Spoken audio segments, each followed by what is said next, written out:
Hey everybody, and welcome to episode 14 of Stitching Between Pages. Today is Sunday, October 4th. I'm Robin, and you can find me on Ravelry as halfpast92. We also have a Ravelry group for the podcast, which is Stitching Between Pages Podcast. And you can find me on both Instagram and Twitter as Medievalisting. We also have a blog for where you can find show notes for the podcast. So that's over at stitchingbetweenpages.blogspot.com. Or is it WordPress? Oh gosh. Whichever it is. And I should know, this is not the first time that I've forgotten this. I'm the one who set up the blog, so I don't know. So it'll be the link to the show notes, wherever they are hosted, will be down below the video. So yeah, thanks for joining me today, and if you're a new viewer, thanks for checking it out, and if you're coming back after having watched an episode or more than one episode, thanks a lot for coming back. I say this a lot, but it continues to overwhelm me how much people watch it and seem to enjoy my humble little podcast. So it is finally fall is here, and it's so wonderful. It's so wonderful. It's been in the 50s for several days now. I think it's supposed to warm up again a little bit towards the middle of this week, to the high 60s or very low 70s. But the past few days it has been chilly, and I've been wearing a jacket and I've been wearing hand knits, and it is amazing. If you can hear the meowing, that's my cat talking. She wants me to pick her up and hold her. She thinks that I should carry her around 24 hours a day, 7 days a week. I've told her that this is not possible. She still doesn't believe me, though, so I might pick her up at some point like I did last week. But anyways, this is my Whispering Pine shawl designed by Molly of the Homespun House podcast, or a Homespun House podcast, and I knit it out of Swans Island Organic Sport Weight in the lavender colorway, and I love it. It's so squishy, and it blocked out really big, and I love the simple lace, which I think is supposed to encapsulate pine cones, that's on the border of the shawl. I am filming a little bit later in the day. It's I think 4:30, 4:40. So the light is not that great. I do apologize. There's no overhead light in this room, so I have my desk lamp and I have a floor lamp that's next to my desk, and then I have my light on in the background, which I know is creating like a blown out spot right there. I apologize for that. And you can see my boxes that are still not unpacked. Anyways, without further ado, let's get started. I was originally going to podcast earlier in the week, actually, but I decided to wait until today because yesterday, Saturday, October 3rd, and if any of you enjoyed the film Mean Girls, October 3rd is, of course, he asked me what date it was, and I told him that it was October 3rd. Or however, I don't know exactly how the line goes. But if you've seen the movie and are a fan of the movie, you know exactly which scene I'm talking about. But anyways, yesterday I went to Vogue Knitting Live downtown at the Palmer House Hilton, and I decided that instead of filming in advance and uploading the video on Sunday like I usually do and saying, oh yes, this weekend I'm going to Vogue Knitting Live, and you have to wait 2 weeks to see what I got and hear what I did, that would just be mean. And as it is, I'm actually going to spread out my acquisitions over a couple of days anyways. So, yeah. So that's my story with what is going on. So I will get into Vogue Knitting Live in a little bit, but first of all, I have a finished object. And you didn't even get to see this as a work in progress because I knit it in less than a week. It is a bankhead hat, which, if you watch the Bakery Bears podcast, that's how I know of this pattern, and I'm sure I'm not the only one who found out about the loveliness of the bankhead hat by watching Dan knit many of them out of handspun yarn. And this is out of my very first handspun yarn, which I showed off several times on the podcast. It's, oh gosh, I'm not going to remember what the fiber was, but it's merino with, I think, some cashmere and some nylon in it. It is super soft and squishy, and I am so proud of this hat. It's so lightweight and so warm, and I like how it looks, and it covers my ears, which is very important in a hat. I don't understand people who wear hats that don't cover their ears. That's like the entire point of a hat, is to keep the top of your head and your ears warm. Which is also why I don't really understand earmuffs, because then the top of your head is still cold. Unless you wear like a flat cap with earmuffs, in which case I still don't really understand it, because then you're wearing two objects when you could just wear one.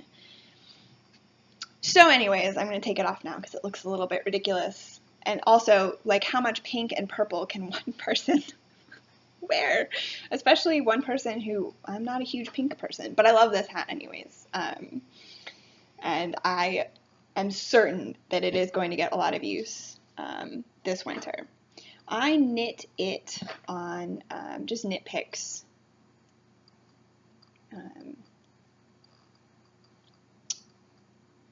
Size, I think these are 9s. I thought they were 8s when I grabbed them, which is what the pattern calls for, and I cast on, and then I just went with it because the fabric was fine, and the gauge was, it's a hat, I just made it, I think, a little bit. There's probably a few less rows than if I'd knit it with 8s, but whatever, it worked out. It's a hat, and it's handspun, so the yarn isn't perfectly even anyways. And it's my first handspun, especially, so the yarn is really not perfectly even.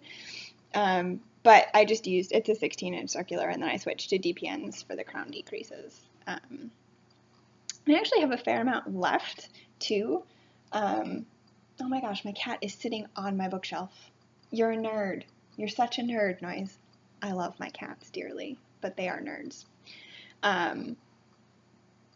So this is what I have left, and I'm not sure yet what I'm going to do with it, because I absolutely want to use up every last little bit of this yarn, because I love it so much. And so I'm not sure yet what I'm going to do with it. I might knit up some little birds of happiness, the little teeny tiny bird ornaments with it, and maybe keep one for myself to hang on my Christmas tree, give one to my parents, give one to my grandparents, that sort of thing. I think I might be able to get at least a couple out of what's left. So that's one thought that I've had. Yeah, we'll see. And so knitting this hat has definitely, I need to pick up my spinning again, and more on that later, because I loved knitting with this so much. I knit it during the first week of classes, so this was my sort of my break, and obviously the hat is going to have a very special place for me because it was knit entirely during my first week of graduate school classes, so that's kind of cool. And then we will move on to my half-finished object, because I have finished one of my sparkly rainbow socks. And I actually wove in the ends when I finished it too. I am amazed with myself. So, yep, I got around to doing the toe decreases, and so that's cool. And if you'll notice, it started with orange and finished with red. So I knew that when I cast it on, I was going to be casting on with orange. And the whole purpose of, I did the Fish Lips Kiss Heel without cutting the yarn, these are crazy socks. They are rainbow striped with sparkles. So I didn't see a reason to try to keep everything perfect. And so I wanted the cuff of the second sock to start on a different color. That was the whole purpose, was just that these were going to be crazy. So I actually wound some off of the skein, enough for a mini skein. I think. I didn't weigh it. I was doing this in bed at like midnight, so I actually haven't weighed it, but I'm pretty sure it's enough for a mini skein, a reasonably sized mini skein that I or somebody else can do a square with for a sock yarn blanket or something. or whatever it is that other people do with their minis. So I wound some off so that I could start with just a little bit of green and then into the blue. I thought that was a sufficient amount of difference between the starts of the socks. It looks, there we go, that's a little bit better. So I started the cuff, and I have a little bit. I am not a row counter. I just kind of hold them up, and when it looks good, it looks good. So I have a little bit left to do. And I worked on this on the bus yesterday on my way to, I didn't do the whole thing then. On my way to Vogue Knitting Live, I actually cast it on while I was watching How to Get Away with Murder.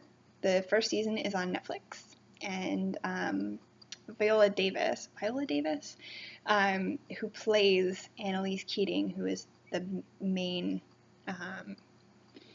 she's the law professor, the lawyer, who incites her students, or sort of leads them to commit a murder. First season is on Netflix, and I watched the entire thing over the course of last Friday to Monday. So if you haven't seen it, it's really good. And again, more on that actually later. I'm going to talk about a book that is a novel. So yes, if you have not seen the show and enjoy that sort of show, I highly recommend it. It's really, really good. Really, really good. So anyways, I knit the first, let's see here, I think up to maybe the red stripe. That was about 2 episodes of the last 2 episodes, actually, because I was only going to watch one, and then I couldn't stop, and I watched the second one.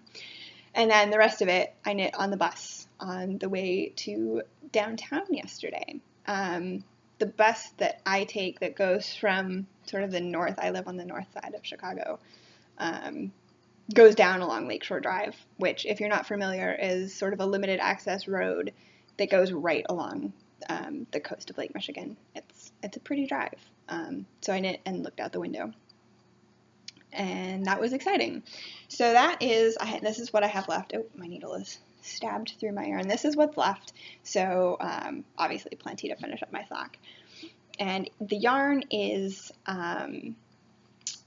Fiber Nymph Dye Works in the Rainbow Riot colorway, and it was given to me by Jeanette of the Bookish Stitcher podcast. I think I've said that many times. And I am knitting it on my Hiya Sharps DPNs US 1, which is 2.25 millimeter, which is my standard sock knitting needle size. If you didn't know, I feel like I should say it every time in case there's a new viewer who doesn't know my standard sock knitting practices. And my other standard sock knitting practice, I cast on 64 stitches.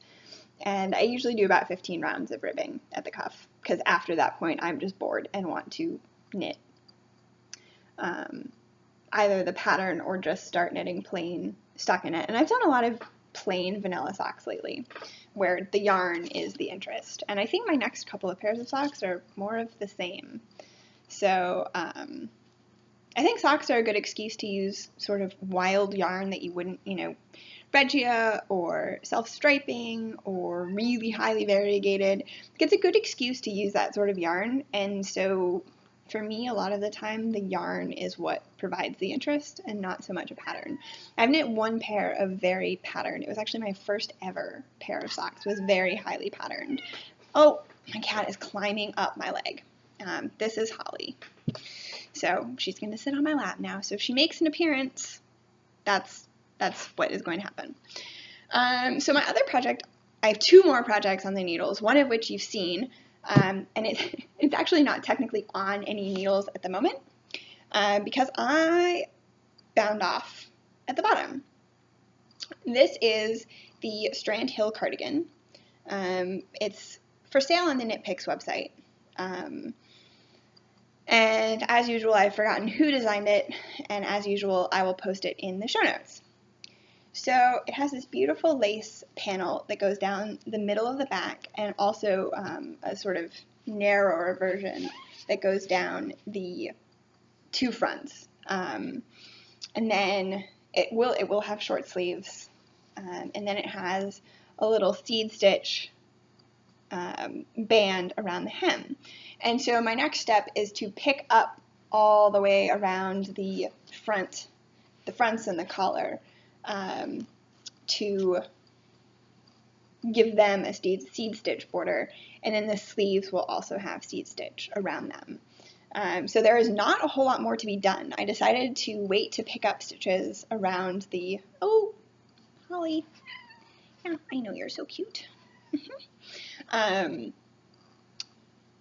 wanted to wait to pick up those stitches so that you could see it. It'll be really scrunched up for a little while I knit the bands. They're not button bands because there's no buttons, but it's the same part of the sweater. And then around the back of the collar, it'll be really scrunched up. And I don't actually have DPNs at the moment that are US 8s to do the sleeves. I was going to buy some yesterday, but there were not a ton of needles for sale, and the ones that were brands that I either don't like or just didn't like the look of. So I didn't. I will have to go check out the knitting store that is within walking distance and check out their needle selection. But so far I've been knitting on my Xiaogu premium stainless steel circular. I think this is a 32-inch circular, and they are US 8s, which I believe is 5 millimeters. Yes. So yep, I like the cables on these needles.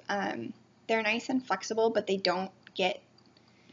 a little bit stiffer, if that makes sense. Somehow they're both all at the same time, so they don't get weird kinks in them. They don't bend too tightly on themselves. But I'm still really not a fan of this little elbow right here. I'm sure there's a reason that they put it in there, but I don't like it. The join between the needle and the cable is really smooth, but this elbow just, I don't understand it.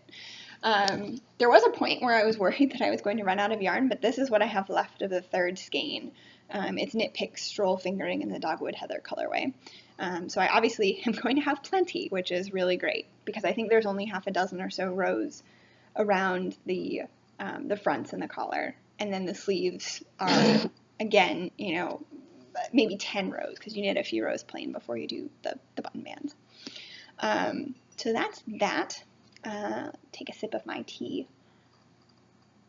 I don't think this mug has made an appearance on the podcast. It was at my parents' house for a while, and it has a bunch of lovely owls on it. Oops, put my finger over that guy. I think this one's my favorite. I love their expressions. I love owls a lot.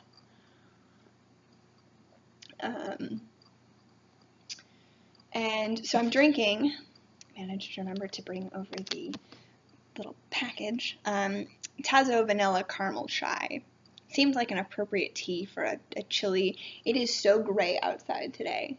The lake is gray, the sky is gray, it's kind of misty and foggy.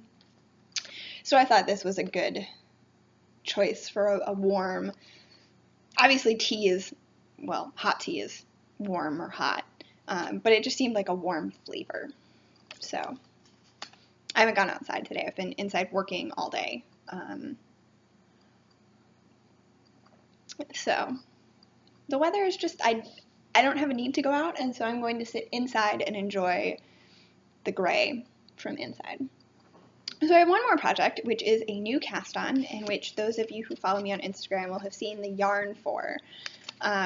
And I will admit that I have not done very much, but I was so eager to have something new to show you all, besides just the hat that I started and finished within the 2 weeks between podcasts. So I'm using some Brooklyn Tweed Loft. This is actually, I believe, my 5th project. I've knit a scarf, a hat for myself, a hat for my mom, and a pair of mittens with Loft, and I love it. I know there's people who don't, and I know there's people who are indifferent towards it, but I really love it.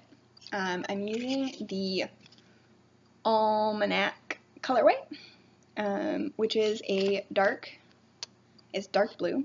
This is actually the first time I've wound it into a cake. I've always whenever I've used it in the past, it was either before I got my Swift and Ball winder, or I was away from my Swift and Ball winder for some reason. Oh, kitty cat. So, oh, thank you. She's chewing on me. She meows at me and then she bites me. Lovely. So this is actually the first time I've wound it up into a cake, and it's just like the loveliest, most lightweight little cake. And so for those of you who aren't familiar, it's kind of, Loft is somehow kind of both rustic and also very lightweight all at once. It's a very woolly yarn. And oh my goodness, having cat issues, just chewing on everything. So somehow it manages to be sort of very lightweight, and I know the problem that a lot of people have with it is that if you pull too hard on it, it breaks. And, you know, people have broken it in the course, like while they're knitting, it breaks. And I have never had that problem. I guess I'm not very, I don't put a whole lot of tension into my yarn as I'm knitting it. I'm not sure, but I've never had that problem. And the fabric that it makes, despite the fact that the yarn is really breakable, I mean, it's easy to break it just by tugging on it. I don't think I've ever cut it except for when I'm weaving in ends and want to, you know, trim it off very close. But if I finish, you know, if I've bound off, I just pull the yarn and snap it. But the fabric that it makes is it's still very lightweight, but it feels very sturdy. And I really like that something that's so delicate makes a fabric that just feels really, you know, woolly and sturdy and like it's going to last. I've never knit a garment from Loft or its sort of big brother Shelter, and they just, Brooklyn Tweed just released a new, I think it's a chunky yarn, Quarry, which I actually saw yesterday at Vogue Knitting Live, but I barely knit anything in a worsted weight, let alone, I apologize, that was my phone if you heard that vibrating, let alone a bulky weight, so I didn't buy any. I'd like to knit, and I think one of the problems that some people have with Shelter and knitting garments is that it does not make the most drapey or flexible fabric, and some of the garments might look better if knit in a more drapey yarn. But I absolutely love Loft for accessories, which is obviously all I've knit out of it. Although I do have my eye on I love all of the Brooklyn Tweed pattern collections. I want to knit so many of those sweaters, but I'm not sure if, you know, when the time comes, I'm not sure if I would knit them in Loft or Shelter, if I'd choose a different yarn. But that is a whole rhetorical debate that is for another time when I actually get around to knitting one of those sweaters, because I have another sweater sort of queued up, if you will, for after I finish my Strand Hill. I'm going to knit a featherweight. I showed the yarn several episodes ago.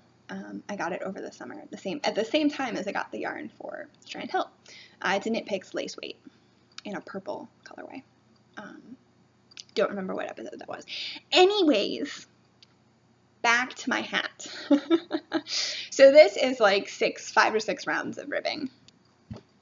It's not all that exciting. It is going to be the Hermanus hat by Gudrun Johnston, and this is the first Gudrun Johnston pattern that I will have ever knit. She is one of those designers that I've long admired. I think the pattern was originally published in Shetland Trader Book 2, and I've long admired her pattern. She's like Kate Davies. I love basically everything Kate Davies has designed, and I have never knit a single one of her designs. That's something I'm planning to rectify. I think I'm going to knit one of her sweaters soon-ish, comparatively soon in my sweater knitting life, post featherweight probably, although I might give myself some time off in between those two garments. But anyways, the pattern, I was looking for something new to cast on, and I've knit a lot of shawls lately, so I didn't really feel like knitting another shawl, and I just finished my bankhead hat, and so I thought, oh, I will knit a hat. And so I was looking around, and this one called for a single skein of Loft. I had in my stash a single skein of Loft, which I purchased. I knit my mom a hat for Christmas last year out of Loft in a lighter blue color. And that was a pattern that was published in one of the Brooklyn Tweed pattern collections. I will try to remember to include it in the show notes, what the pattern was and what color of loft I used. But it was a lighter blue, and so this one was always intended to also be a hat. And I'm not sure if it'll be for myself or if I'll give it away, or this is definitely one of those things I'm knitting just to knit because that's what I felt like knitting. So it has a very simple, I guess, lace pattern. And it comes in both a sort of slouch beanie version and a beret. And I'm going to knit the beret because if I keep it, I don't own any berets. So I thought that would be fun. And if I give it away, well, then somebody will have a lovely beret. I haven't yet thought about the status of my Christmas knitting for this year. I have some ideas for Christmas knitting for this year. I actually have some yarn that I purchased with the intent of doing Christmas knitting, but I'm not sure if I'm in the right mindset for Christmas knitting this year. I need to start it now if I am. If I decide that Christmas knitting is a thing that I'm going to do, I need to start now. So maybe this will actually be a Christmas present. We'll see. So this is going to be the Hermanus hat by Gudrun Johnston. Right now it is 6 rounds of ribbing. And I'm knitting it on US 2, which is 2.75 millimeter, and these are carbons. I really like carbons. I think they're nice needles. So they're not, the tips are nice and slippery, but the carbon part of the needle is not. And the tips are sharp, but not too sharp, which I think is perfect for loft. So that's that. And because of the great success of my bankhead hat and how much I love it, I have a feeling this episode is going to make up for last week's episode by being long.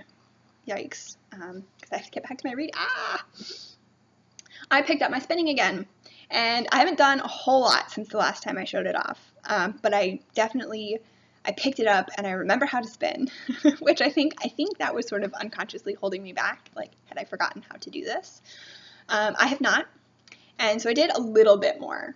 And this is my shocked high-low spindle, which can be used as a top or a bottom whorl. Obviously, I'm using it as a top whorl. And I am spinning up some Yarn Rescue braid, which is 100% Polworth in the eggplant colorway, and the braid is 4.2 ounces. There you go. And she has a website. It is yarnrescue.com right there. Linnell Kozer is the owner and artist behind Yarn Rescue. It says that on the back. I did not just know that off the top of my head. And so here is what is left of the braid. It is obviously most of it, but I really love the, oh goodness, that's blowing out the color. The bright orange little pops every now and again, but mostly I just really like the purples and the grays together, and they're sort of like different shades. There's a very light purple and a very dark purple and kind of a purpley gray, and it's super pretty, and I really like how it is spinning up. I'm not doing anything at all in terms of color management, primarily because I just don't know how. I think I'm still a new enough spinner that I am mostly just spinning to eventually get more consistent yarn, and to sort of ingrain the motions into my hands. So that is that. That is all of my works in progress and finished objects. I think I'm going to save my acquisitions and my stories about Vogue Knitting Live for the very end. Or should I do them now? Let me do them now. I think that makes more sense. And that way, if you're only here for the yarn and don't want to listen to me answer some questions from you guys or talk about books, you can skip it if you would like. I am going to share my yarn acquisitions and one of the, I think, 2 things that I bought that is not yarn or fiber this week. And I will share the other not yarn or fiber thing and my fiber next week, next episode. in 2 weeks, just because I will not be making any further new acquisitions for quite some time because I spent a lot of money. And I have plenty of stash, as you can see back there on my bookshelf. There we go. So this bag is from Apple Yarns, and I just thought I think their logo is really cute. Apple Yarns is based in Bellingham, Washington. And they were there, and obviously one of my purchases comes from them. So I apologize for the crinkling. Here is the little booklet with all the map. You know, it had the maps and the class schedule. I did not take any classes. I just didn't have the time or the money at this point to, but there were some really cool classes. Franklin Habit was there doing talks and classes. I don't remember who else was there, but there were some really, really exciting classes that some Fair Isle classes and all sorts of other designing classes, things that I would have loved to have taken, but just it was not in the cards for this year or this event. And it was held at the Palmer House Hilton Hotel. I Instagrammed a photo of the rather opulent lobby of the Palmer House Hilton. And when I was in high school, I was in Model United Nations, and we attended a conference every year at the Palmer House Hilton. So it was fun to be back for a totally different reason this time. So let me show you my non-yarn acquisition first. And this was the first thing that I purchased. I sort of went around the marketplace was spread out. It was on the 3rd floor and the 4th floor. It was huge and kind of overwhelming.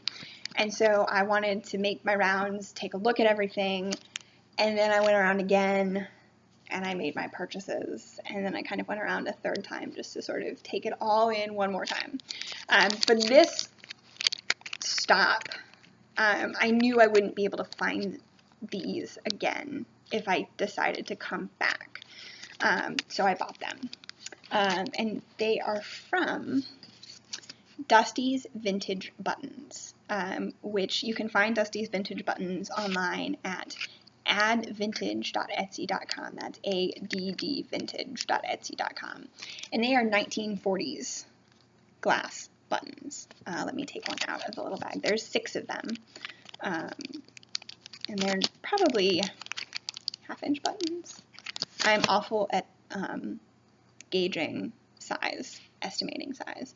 But they're a really rich emerald green glass with this kind of goldy bronze middle that has little swirls and spirals in it. And I don't know how well those swirls and spirals are showing up, but hopefully you can see the incredible rich green color. There's the back. And the back is the sort of sides are faceted. And they are just absolutely stunning buttons. I don't know what I'm going to use them for, but I can absolutely see knitting a sweater specifically to put these buttons on it because they are just beautiful. And also 1940s is kind of a cool era in terms of its fashion. So she had all sorts of, there were Victorian buttons, there were buttons, there were a lot of buttons from the 20s. I actually almost bought some buttons, some 1920s era buttons, but then I saw these and they just called to me. So that is my first purchase. Hang on, I'm going to take things out and then decide what to talk about first. There are 4 skeins of yarn. Okay. And that way I won't rustle every time I want to pull something out either. Okay, so I bought a skein of Studio Donegal, soft Donegal. I think it's a worsted weight yarn. In just this very lovely neutral cream color. It does have, there's some very slight color variations to it. It has a few little flecks of kind of a bluish gray and sort of darker creams and even like a light brown, which I don't think are showing up because they are extremely subtle, and the light is really not all that great because it's now 5:15. So I think it's a worsted weight. It's about 210 yards and 100 grams. So maybe a DK weight. I don't know. I'm awful at going from yardage and weight to weight of yarn. But it is, I believe it's Australian wool, but it's 100% merino, but it's spun in County Donegal, Ireland. And I bought this from, I think, the Leilani Arts booth. I'm not sure what I'm going to do with it, but maybe a hat. It's just really squishy and kind of rustic, and I love that it was spun in Ireland. And so this was a total impulse purchase. Everything else I have sort of plan in mind for. That was the one real impulse purchase. So then, since I showed you here's their logo on a little postcard, the Apple Yarns. Thank you for visiting the Apple Yarns traveling booth.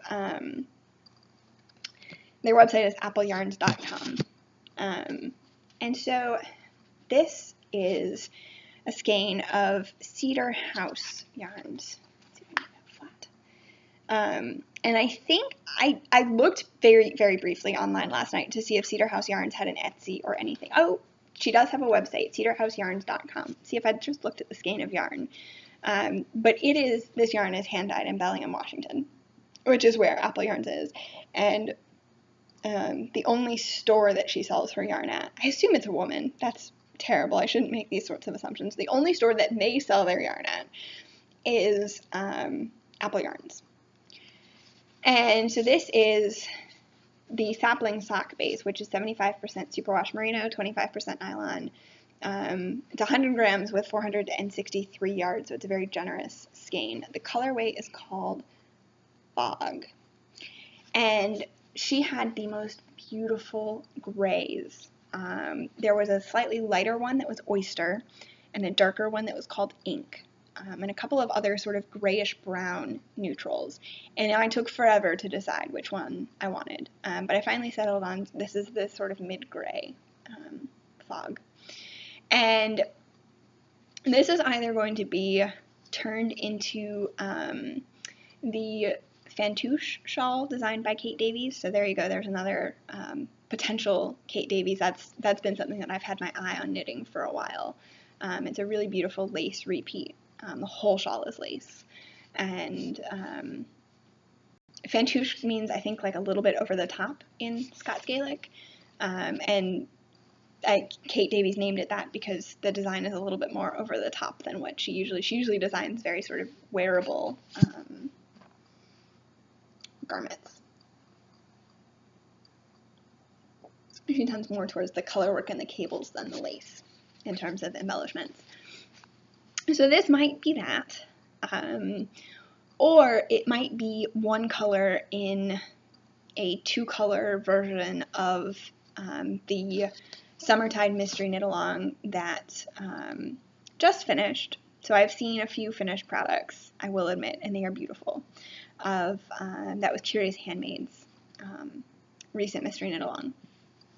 And I didn't have time it was just poor timing. I wouldn't have done the Mystery Knit Along, but I might knit it now after the fact. So this might be one color in that, and I might pair it. I have sort of a creamy neutral, like a beigey, not beige, off-white cream color, and I think that might be really pretty. Or I have a bright blue, or I have sort of a maroon. I don't know, many options, but this is going to be a shawl. There's no way, despite the fact that there's nylon in it and it's the basis sapling sock, there is no way this is going to be socks. It is it's so soft and smooshy. So that is that. And then this is the most puntastic, I can't believe I just said that out loud, skein of yarn ever. It is from Oink Pigments, So we have ink in oink and pig in pigments, in case you missed that pun. And their website is oinkpigments.com. This is the skein of yarn, and it is called Wine Not Cabernet Sauvignon. If that is not just the greatest thing, I'm trying to make it so you can see it, then I don't know what is. And it is a beautiful sort of winey burgundy red, subtly variegated, or tonal, I guess is the word that we're using to describe yarns of this color, or this style, this shading. And it is Oink Pigments Sport, which is 100% superwash merino. There's 345 yards to 100 grams. So again, this is a really generous skein of sport weight yarn. And this is going to be either mittens or a hat. I have a few mitten patterns that I've had my eye on that I'm pretty sure use sport weight. They actually didn't have any fingering weight. They had sport, DK, worsted, and chunky, which I thought was interesting. And I wonder if that's a conscious choice, because so many indie dyers do primarily fingering weight yarn, that I wonder if they sort of saw that niche of not doing fingering weight yarn and exclusively doing slightly heavier weights of yarn. I don't know. It's interesting. I did notice that they had no fingering, but I didn't think about why that might have been a conscious choice until just now. So there's that. And then the last yarn purchase that I made is from Leading Men Fiber Arts. And they're on Big Cartel. You can see their website there. And it is a sock blank. I have been eyeing sock blanks for a while now, and I know they've recently sort of really become popular among podcasters, and I had not found the right one to make the purchase, and then I saw this one, and I love it. The colorway, and I think these are all improv sock blank. I assume that means they're non-repeatable, but I'm not sure, and I have not. It's been a while since I looked. This is my first purchase from Leading Men Fiber Arts, but I've definitely looked at their shop online before. And their yarn is beautiful. It was so much fun to see and squish everything. I squished a lot of things before I purchased this. The colorway is called Chip on His Shoulder, and there's 463 yards, so again, it's really a generous amount. And it's 75% superwash merino, 25% nylon. So definitely a good sock consistency. But I love sort of the I don't want to call it dirty, because that makes it sound like it's bad, but it kind of, the sort of like beigey gray, and then darker grays, and then what really sold me was the spots of orange. I am so curious to see how that is going to knit up into socks. And obviously this is going to be a non-matching pair of socks. I'm just going to knit a sock, and then I'm going to knit another sock. So this is my very first ever sock blank. I'm going to sit on it and admire it for a while before I actually knit it up. Just because it's really pretty as it is. But I'm really excited about the process of knitting from sock blanks. And if you don't know, it's obviously already knitted up, and you just rip it out and knit from the knitted fabric. So that's kind of fun and cool, and I don't mind knitting with squiggly yarn, so I'm confident that irregularities will block out. So that's that. That is that. But it was really fun to walk around and just like look at all of the booths. There was so much pretty yarn. Long Island Livestock Company was there, which I'd never heard of them before, but they have, I think it's primarily alpacas. I'm not sure if they do any blends, but yeah, their yarn was absolutely out of this world gorgeous. It was also unfortunately out of my price range, or out of the price range that meant that I could have bought more than just a skein or two of their yarn. So I didn't get anything, but I took pictures of their booth because it was beautiful, and I've definitely saved that name to remember it. They don't currently sell their yarn online. I looked at their website and it looks like they're going to. But it was really fun to walk around and sort of, just chat with all the different people at their booths and see what was there. There was a place where you could learn to knit or crochet, which I thought was really cool. There were yarn shops there, obviously, like Apple Yarns, and there were indie dyers there, and it was just a really neat mix of sort of things that I expected to see and things that I really didn't. Like smaller operations that I just didn't know about. I knew about Leading Men Fiber Arts, but there were a couple of others that I've sort of noted and circled in my brochure. And things that I want to remember to take a look at and maybe eventually buy from. So yeah, it was a lot of fun. It was actually my first ever. I've never been to that sort of an event before. So I'm looking forward to going to more in the future. My first, but definitely not my last. Okay, so let me very quickly answer some questions. I'm going to take a stab at answering Deb's question. I apologize, I'm looking on my phone so that I can look up the questions. And Deb asked me on Ravelry about the Middle Ages. Yes, I'm very interested in this period myself as it represented a huge shift in matriarchal power to patriarchal power. For example, sewing and tailoring I know was once a men-only trade, and I know of the resistance against the advent of the sewing machine much later.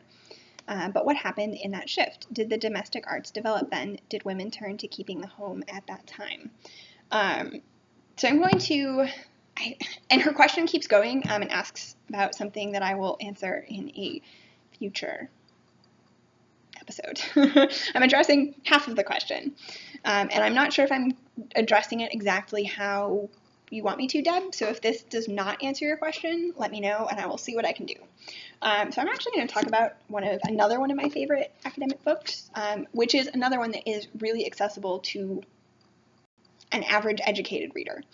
It's called Ale, Beer, and Brewsters in England, Women's Work in a Changing World, 1300 to 1600 by Judith M. Bennett. And I read this for a class. And initially, this was the book that I was least excited about reading. It's not a compelling title. It's not something that I was immediately interested in. As I've mentioned, I'm primarily interested in religious women and sort of the working class woman.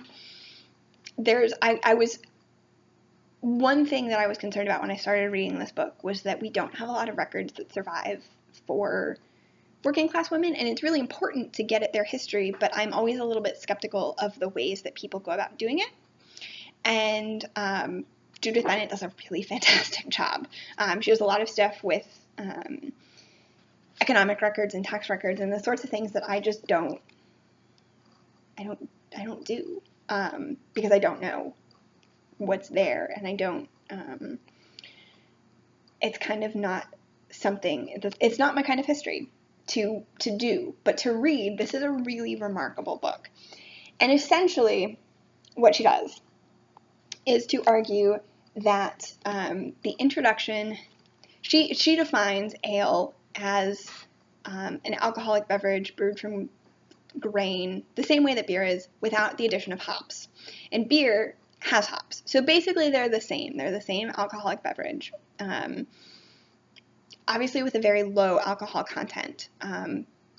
People drank ale and beer because it was safer to drink than water. And it was you wouldn't get drunk on a glass of medieval beer.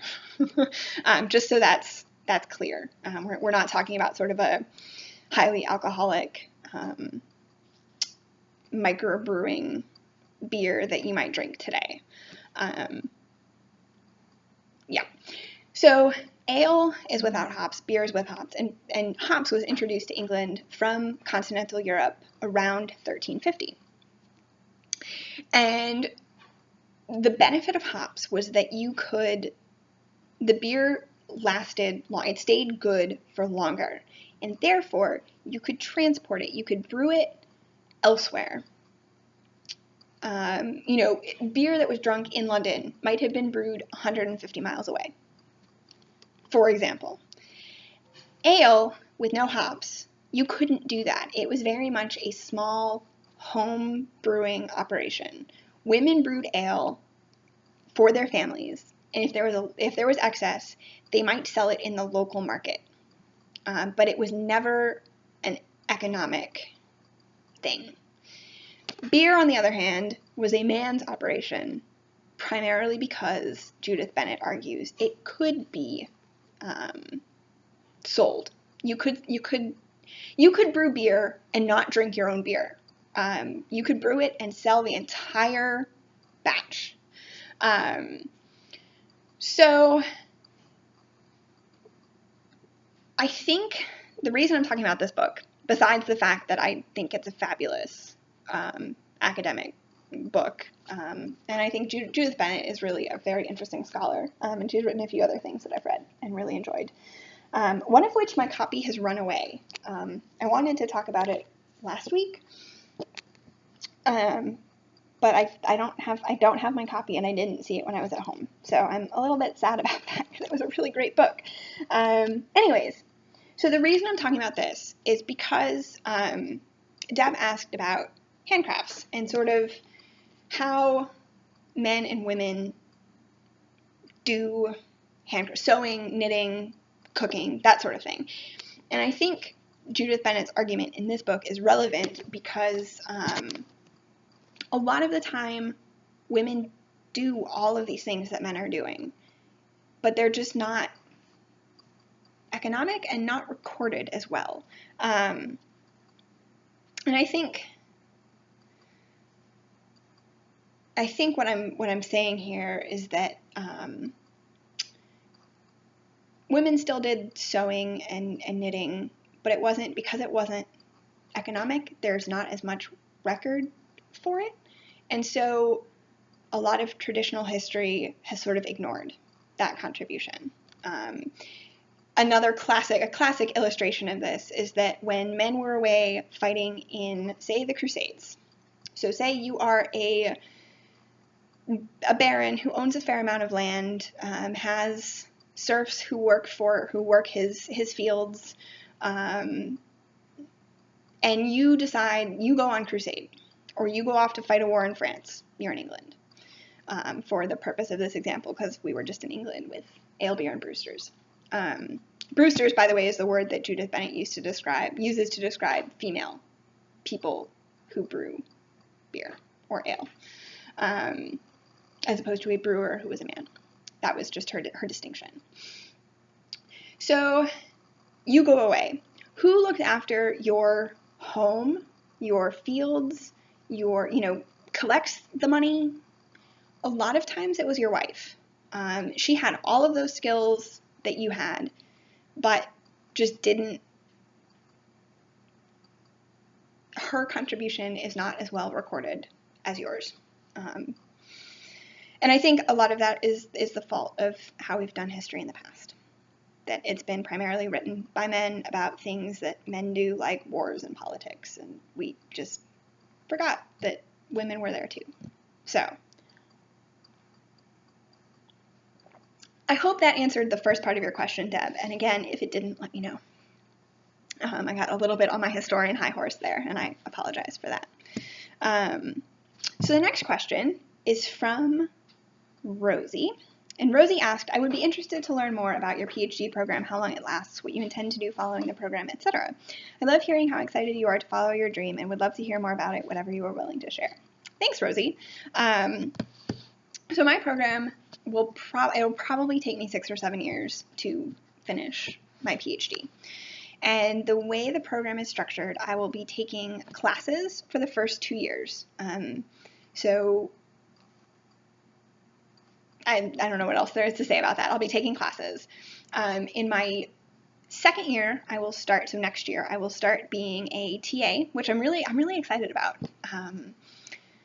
And then, because part of the reason that I got into this is because I want to teach. So that answers the last part of your question. I do hope to become a college professor. I'm open to sort of the alternative academic careers that are out there. And I think the job market is questionable enough that you have to be a little bit open and flexible. But I do want to become, and I think that's why most people do pursue a PhD, especially in American history. There's more in America. If you study American history, there are more alternative options. For me, there's fewer. There's fewer sort of big collections of medieval, for example, medieval art or there's no medieval historic sites that I could be employed at. So that's what I intend to do following the program. But after the first 2 years of classes, the third year, I will sit for some major exams, which I'm not dwelling on at the moment. Basically exams that prove or that are intended to prove your teaching competency, that you know enough to be able to teach a series of undergraduate and graduate level courses on your field. And also in the third year, I will propose a dissertation and defend a dissertation topic. And the remaining years will be spent researching and writing my dissertation, which is a book length, a monograph length original contribution to your field. So hopefully in there I will spend some time in Europe in the archives. And yeah, so that's a very brief rundown. I'm conscious that my podcast is getting long, and I'm conscious that I still have a lot to do today. So I hope that answers your question sufficiently. And again, for anybody, if you have further questions or I didn't answer your question, let me know.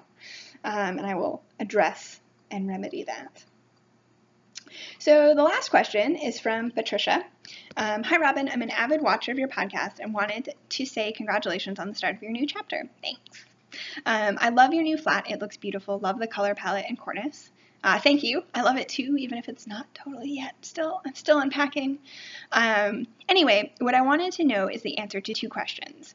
One, is orientation the same as Freshers Week in the UK? If not, what is it, please? And yeah, it is pretty much the same thing. For those of you in the US who might not know what Freshers Week is, it's very similar to freshman orientation, in that you sort of get an introduction to the university, life at the university. There's a lot of times there's a freshers fair, or what at my undergraduate institution we call the student org fair, where all of the various student groups, societies, clubs, organizations have tables and booths and tell you about what they do and try to get you to join. Whether it's a ballroom dancing group or a political group or a pre-professional group, those sorts of things. And I think in the UK there's a lot more, because the legal drinking age is 18 as opposed to 21 in the US, there's a lot more drinking at Freshers Week, or a lot more legal organized drinking at Freshers Week than there should be. And there's a lot of drinking that happens at freshman orientation. I didn't partake, but whatever. So yeah, very similar. My orientation to graduate school was a lot more sort of business oriented, in that, we talked about the expectations of the program, and we also had a general introduction to the overall. I'm in the history PhD program, but there's also the graduate school at my institution, which sort of encompasses all of the various master's and PhD programs, or most of the various arts and sciences, humanities and sciences, master's and PhD programs across the university. So it's kind of an introduction to who you might ask certain questions. This is what the librarians can do for you. This is what the university archivist can do for you. This is, how we take care of mental health concerns, or here's resources we have for graduate students with children, all that sort of stuff. So kind of similar, but at this level it was a little bit more of a business thing than a social thing.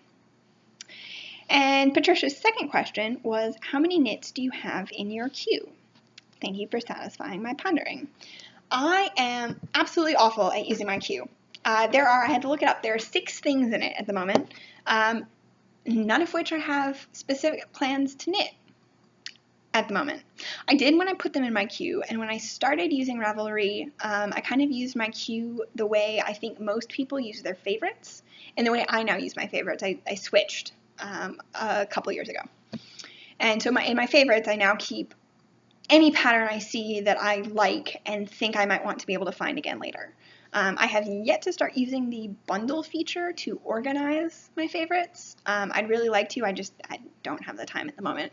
And then you use I think the idea is that you're supposed to use your queue for the next 6 things you intend to knit.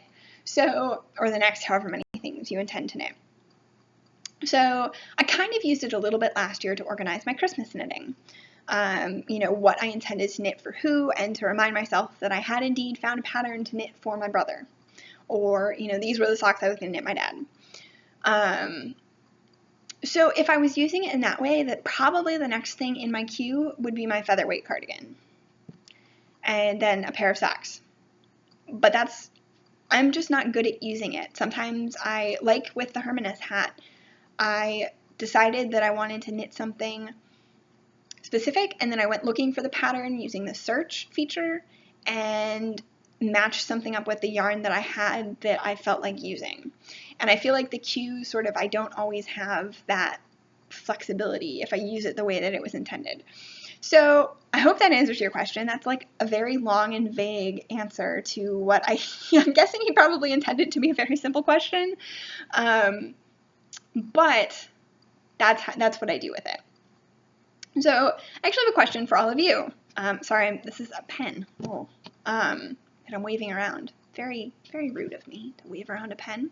How do you use your queue? How do you decide what you're going to knit next? Is it something that you're very structured about, or is it something that you're a little bit more flexible about like I am? I'd be really curious to know. So if you feel like answering, you can do so in the Ravelry thread that will be up for this episode.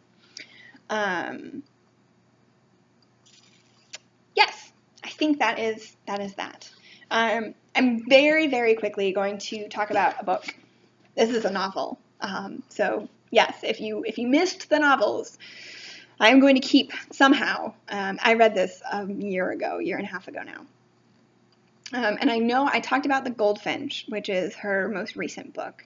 Donna Tart is the author, on the podcast several episodes ago.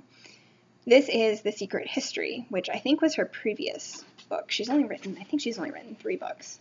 The Little Friend is the other one. Yeah, so this is the one that was between. Little Friend was her first book, then The Secret History, then The Goldfinch. I love this book. The Goldfinch was good, but it left me wanting, and it didn't entirely work for me. The Secret History worked like a charm. I love this book. I will read you the blurb on the back. Under the influence of their charismatic classics professor, a group of clever, eccentric misfits at an elite New England college discover a way of thinking and living that is a world away from the humdrum existence of their contemporaries.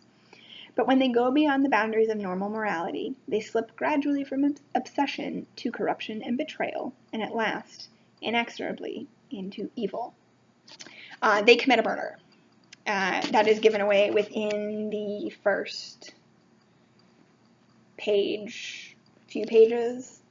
I'm not giving away anything. I'm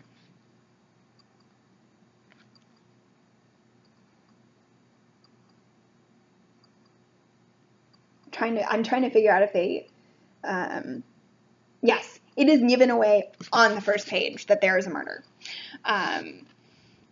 And the reason that I'm talking about this book is because it reminds me of How to Get Away with Murder, the TV show, in that you know from the start that there was a murder committed. You don't immediately know who it is in either who was murdered in either The Secret History or How to Get Away with Murder. You know who did it from the start, and the first half sort of leads up to how they got to committing the murder, and then the second half deals with what they do after they've committed the murder. So if you enjoyed The Secret History and have not checked out How to Get Away with Murder, you should do so. And if you enjoyed How to Get Away with Murder and would like a similar sort of story and have not read The Secret History, I would encourage you to read The Secret History. I hope from the back that the blurb that I read to you that the parallels are pretty obvious. And it's not as long as The Goldfinch. It's about 550 pages. I read it in like 2 days. It is amazing. I love it. So that's that. That's my little blurb for The Secret History. And on that note, I am going to let you all go. Thanks for sticking around and watching. If you made it all the way to the end. I hope you all have a lovely couple of weeks, and I will see you again, hopefully in a couple of weeks. And happy knitting. Have a good one. Bye.